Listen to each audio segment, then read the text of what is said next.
एक बहुत ही प्यारी कहानी सुनाती हूँ। एक राजा का विशाल फलों का बगीचा था। उसमें तरह तरह के फल लगे हुए थे। उस बगीचे की देखभाल किसान और उसका परिवार किया करता था। किसान उस बगीचे से तैयार और मीठे फल रोज शाम को राजा के लिए ले जाता। एक दिन किसान ने बगीचे में आकर देखा, नारियल, अमरूद, सेब, अंगूर, बेर सब पके हुए थे। किसान सोचने लगा कि कौन से फल आज राजा के लिए लेकर जाऊं। ना जाने उसके मन में क्या आया। उसने अंगूर की टोकरी भरी और राजा के लिए लेकर महल की ओर चल पड़ा। वो रास्ते भर सोचता जा रहा था।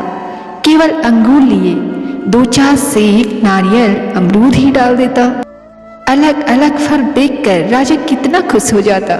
सोचते सोचते वो महल के बाहर पहुंच गया। उसने अंगूर से भरा टोकरा राजा के सामने रख दिया और थोड़ी दूर जाकर बैठ गया। राजा किन्हीं दूसरे ख्यालों में खोया हुआ था। शायद किसी बात से परेशान या नाराज था। अपने ही ख्यालों में गुम राजा टोकरी से एक अंगूर निकाल कर खाता और एक खींचकर किसान के माथे पर निशाना लगाकर मारता।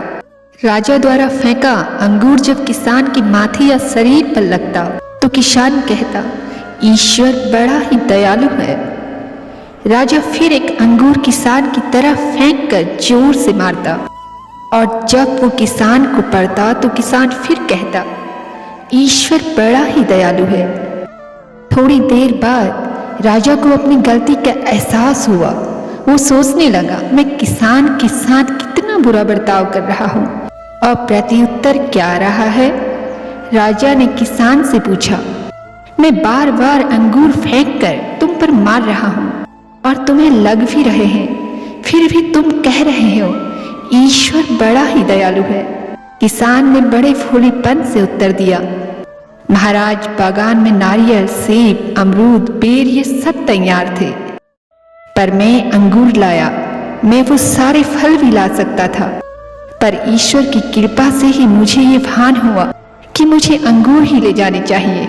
मैं ईश्वर का धन्यवाद देता हूँ, क्योंकि अगर मैं दूसरे फल लाता और इसी तरह आप मुझे जोर से मारते तो मेरा क्या हाल होता।